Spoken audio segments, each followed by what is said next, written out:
सोचिए जब Narendra Modi, Xi Jinping और व्लादिमीर पुतिन एक ही टेबल पर बैठे हैं तो सिर्फ 3 नेता नहीं बल्कि दुनिया की 37% आबादी और 32% जीडीपी उस टेबल पर बैठती है। और ये वजह है कि डोनाल्ड ट्रंप बेचैन है, क्योंकि उनके सामने खड़ा हो रहा है नई विश्व व्यवस्था का नया नक्शा। ये कोई साधारण बैठक नहीं थी, ये मुलाकात थी उन ताकतों की जो मिलकर अमेरिका के प्रभुत्व को चुनौती दे सकते हैं।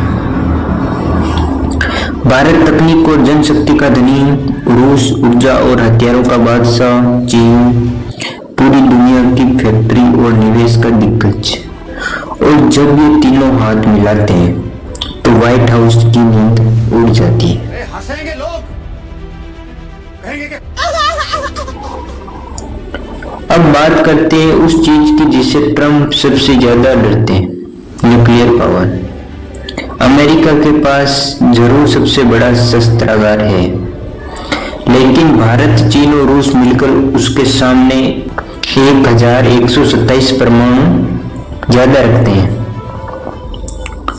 यानी अगर ये तीनों एकजुट हो जाए तो दुनिया का परमाणु बैलेंस हिल सकता है।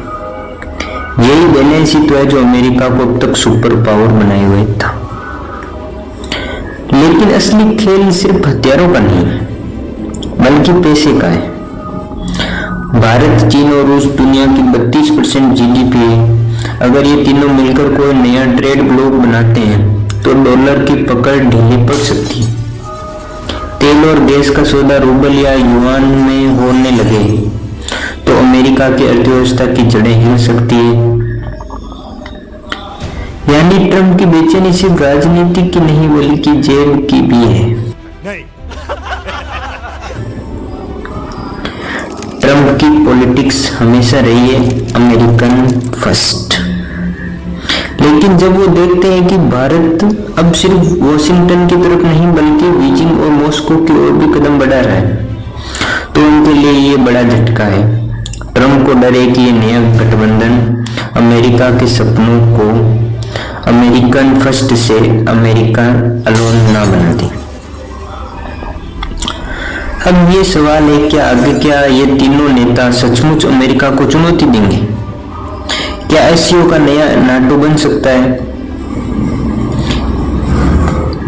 क्या ये गठजोड़ भविष्य में डॉलर को हटाकर युआन या किसी नई करेंसी को दुनिया को पहचान बना देगा? अगर ऐसा होता है तो ट्रंप का डर सच में हकीकत में बदल सकता है। दुनिया बदल रही है, शक्ति का संतुलन बदल रहा है और इतिहास गवाह है कि जब 3 दिग्गज एक साथ खड़े होते हैं तो पूरी दुनिया की दिशा बदल जाती है।